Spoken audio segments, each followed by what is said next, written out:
ಬೆಂಗಳೂರು ಗ್ರಾಮಾಂತರ ಜಿಲ್ಲೆ ಹೊಸಕೋಟೆ ತಾಲೂಕಿನ ಸೂಲಿಬೆಲೆಯ ಜನತಾ ಕಾಲೋನಿಯಲ್ಲಿ ನಿಧಿಯ ಆಸೆಗಾಗಿ ದತ್ತು ಪಡೆದಿದ್ದ 8 ತಿಂಗಳ ಮಗುವನ್ನೇ ಬಲಿ ಕೊಡಲು ಮನೆಯ ಕೋಣೆಯಲ್ಲಿ ಗುಂಡಿ ತೋಡಿ ಹುಣ್ಣಿಮೆಯ ದಿನ ಬಲಿ ಕೊಡಲು ಸಿದ್ಧತೆ ನಡೆಸಿದ್ದಾರೆ ಎಂಬ ಮಾಹಿತಿಯನ್ನು ಮಕ್ಕಳ ಸಹಾಯವಾಣಿಗೆ ನೀಡಿದ್ದು, ಮಾಹಿತಿಯನ್ನು ಆಧರಿಸಿ ದಾಳಿ ನಡೆಸಿರುವ ಮಕ್ಕಳ ರಕ್ಷಣಾ ಇಲಾಖೆಯ ಅಧಿಕಾರಿಗಳು ಮಗುವನ್ನು ರಕ್ಷಿಸುವಲ್ಲಿ ಯಶಸ್ವಿಯಾಗಿದ್ದು, ರಕ್ಷಿಸಿರುವ ಮಗುವಿಗೆ ದೇವನಹಳ್ಳಿಯ ಶಿಶುಮಂದಿರದಲ್ಲಿ ಆಶ್ರಯ ನೀಡಿದ್ದಾರೆ. ಮಗುವನ್ನು ಕಳೆದ ವರ್ಷ ಏಪ್ರಿಲ್ ತಿಂಗಳಲ್ಲಿ ಕೋಲಾರ ಮೂಲದ ದಂಪತಿಗಳಿಂದ 1 ಲಕ್ಷ ಹಣ ಕೊಟ್ಟು ಸೈಯದ್ ಇಮ್ರಾನ್ ದಂಪತಿಗಳು ದತ್ತು ಪಡೆದುಕೊಂಡಿದ್ದರು. ನಮಗೆ ಗಂಡು ಮಗು ಇಲ್ಲ, ಗಂಡು ಸಂತಾನ ಆಗಲ್ಲ ಅಂತ ದತ್ತು ಪತ್ರ ಮಾಡಿಸಿಕೊಂಡು ಮಗುವನ್ನು ದತ್ತು ಸ್ವೀಕಾರ ಮಾಡಿಕೊಂಡಿದ್ದರು. ದತ್ತು ಪಡೆಯುವ ವೇಳೆ ಮಗುವಿನ ತಾಯಿಗೆ 1 ಲಕ್ಷ ಹಣ ನೀಡಿ ಅದನ್ನು ವಿಡಿಯೋ ರೆಕಾರ್ಡ್ ಮಾಡಿಕೊಂಡಿದ್ದಾರೆ. ನಾವು ಸ್ವಂತ ಮಗನಂತೆ 8 ತಿಂಗಳಿನಿಂದ ಸಾಕಿದ್ದೇವೆ. ಮನೆಯ ಕೋಣೆಯಲ್ಲಿ ಹಿಂದಿನಿಂದ ಹುತ್ತ ಬೆಳೆದಿತ್ತು, ಅದನ್ನ ತೆಗೆಸಲು ಪೂಜೆ ಮಾಡಿದ್ದೇವೆ ಎಂದು ಸೈಯದ್ ಇಮ್ರಾನ್ ಕುಟುಂಬಸ್ಥರು ಹೇಳುತ್ತಿದ್ದಾರೆ. ನಮಗೆ ಆಗದವರು ಈ ರೀತಿ ಪೊಲೀಸರಿಗೆ ಮಾಹಿತಿ ಕೊಟ್ಟಿದ್ದಾರೆ ಎಂದು ಆರೋಪ ಮಾಡಿರುವ ಅವರು ಕಣ್ಣೀರು ಹಾಕಿಕೊಂಡು ನಮ್ಮ ದತ್ತು ಮಗುವನ್ನು ನಮಗೆ ಕೊಡಿಸಿ ಎಂದು ಮನವಿ ಮಾಡಿದ್ದಾರೆ. ವಿಚಾರ ಬೆಳಕಿಗೆ ಬರುತ್ತಿದ್ದಂತೆ ಮಕ್ಕಳ ಹಕ್ಕುಗಳ ರಕ್ಷಣಾ ಆಯೋಗದ ಅಧ್ಯಕ್ಷ ಶಶಿಧರ್ ಕೋಸಂಬೆ, ಮಕ್ಕಳ ರಕ್ಷಣಾ ನಿರ್ದೇಶನಾಲಯದ ನಿರ್ದೇಶಕಿ ಡಾ ಸ್ನೇಹ, ಮಕ್ಕಳ ಕಲ್ಯಾಣ ಸಮಿತಿಯ ಸದಸ್ಯ ಡಾ ರಾಜಣ್ಣ, ಜಿಲ್ಲಾ ಮಕ್ಕಳ ರಕ್ಷಣಾಧಿಕಾರಿ ಅನಿತಾಲಕ್ಷ್ಮಿ ಅವರು ಮಗುವಿನ ರಕ್ಷಣೆಯ ಕುರಿತು ಮಾಹಿತಿ ನೀಡಿದ್ದಾರೆ. ಸೂಲಿಬೆಲೆ ಪೊಲೀಸ್ ಠಾಣೆಯಲ್ಲಿ ಪ್ರಕರಣ ದಾಖಲಿಸಿಕೊಂಡಿದ್ದಾರೆ. M. Muninarayana, SPM news, Devanahalli. ಬರುತ್ತೆ 1098ಗೆ ಕರೆ ಬರುತ್ತೆ.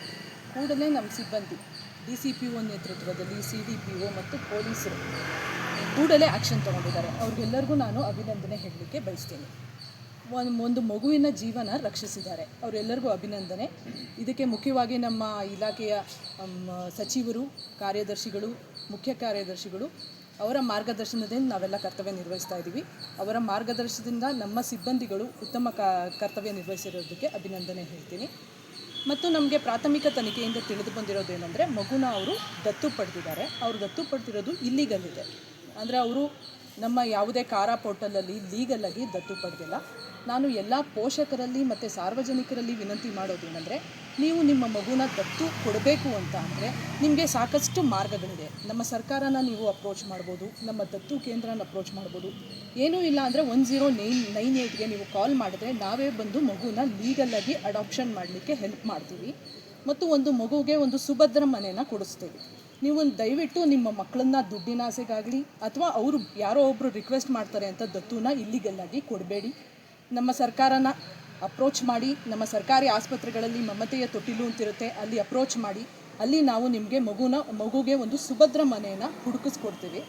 ಎರಡನೇದಾಗಿ ನಮ್ಮಲ್ಲಿ 1098 ಅಂತ ಒಂದು ಕಾಲ್ ಸೆಂಟರ್ ಇದೆ. ನಿಮಗೆ ಮಕ್ಕಳಿಗೆ ಯಾವುದೇ ಶೋಷಣೆ ಆಗ್ತಾ ಇರಲಿ, ಒಂದು ಮಗು ನವಜಾತ ಶಿಶು ಶೋಷಣೆ ಆಗಿರ್ಬೋದು ಅಥವಾ ಪೋಕ್ಸೋ ಆಗಿರ್ಬೋದು, ಯಾವುದೇ ರೀತಿ ಮಕ್ಕಳಿಗೆ ಶೋಷಣೆ ಆಗಿರೆ ಯಾವುದೇ ಭಯ ಇಲ್ಲದಲೇ ನೀವು 1098ಗೆ ಕಾಲ್ ಮಾಡಿ, ನಮ್ಮ ಸಿಬ್ಬಂದಿಗಳು ಅದನ್ನು ಅಪ್ರೋಚ್ ಮಾಡಿ ಅದನ್ನು ಬಗೆಹರಿಸಲಿಕ್ಕೆ ಪ್ರಯತ್ನಿಸ್ತಾರೆ. ನಿಮ್ಮ ಮಾಹಿತಿ ಅಥವಾ ನಿಮ್ಮ ಐಡೆಂಟಿಟಿ ಎಲ್ಲೂ ರಿವೀಲ್ ಆಗಲ್ಲ. ಆದ್ದರಿಂದ ತಾವೆಲ್ಲರೂ ಸಾರ್ವಜನಿಕರು ನಮಗೆ ಸಹಾಯ ಮಾಡಿ, ಮಕ್ಕಳ ರಕ್ಷಣೆಗಾಗಿ ನಮಗೆ ನಿಮ್ಮ ಸಹಾಯ ಅಗತ್ಯ ಇದೆ ಅಂತ ಹೇಳ್ತೀನಿ. ಅಲ್ಲ ಮೇಡಮ್, ಈ ಪ್ರಕರಣದ ಬಗ್ಗೆ ಏನು ಹೇಳ್ತೀರಾ? ಈ ಪ್ರಕರಣದ ಬಗ್ಗೆ ನಾವು ಪ್ರಾಥಮಿಕ ತನಿಖೆಯಲ್ಲಿ ನಮಗೆ ಇದು ಇಲ್ಲಿಗಲ್ ಅಡಾಪ್ಷನ್ ಮಾಡಿದ್ದಾರೆ ಅಂತ ಗೊತ್ತಾಗಿದೆ. ಸೊ ಅದ್ರ ಪ್ರಕಾರ ನಾವು CWC ಕಮಿಟಿ ಮುಂದೆ ಪ್ರೆಸೆಂಟ್ ಮಾಡ್ತೀವಿ. ಫಸ್ಟು ಈಗ ಮಗುನ ನಾವು ಸೇಫ್ ಗಾರ್ಡ್ ಮಾಡಿದ್ದೀವಿ, ಮಗು ಸೇಫ್ ಇದೆ. ನಂತರ ಅದನ್ನು ಲೀಗಲ್ಲಾಗಿ ಹೇಗೆ ಅಡಾಪ್ಷನ್ ಮಾಡಿಸೋದು, ಒಂದು ಒಳ್ಳೆ ಮನೆ ಸೇರಿಸೋದು, ಅದನ್ನು ನಾವು ಮುಖ್ಯವಾಗಿ ಮಾಡ್ತೀವಿ.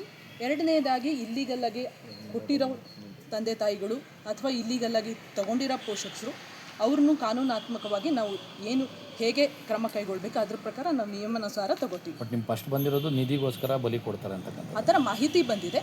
ಪ್ರಾಥಮಿಕವಾಗಿ ನಾವು ತನಿಖೆ ನಡೀತಾ ಇದೆ, ನಮ್ಮ ಪೊಲೀಸರು ತನಿಖೆ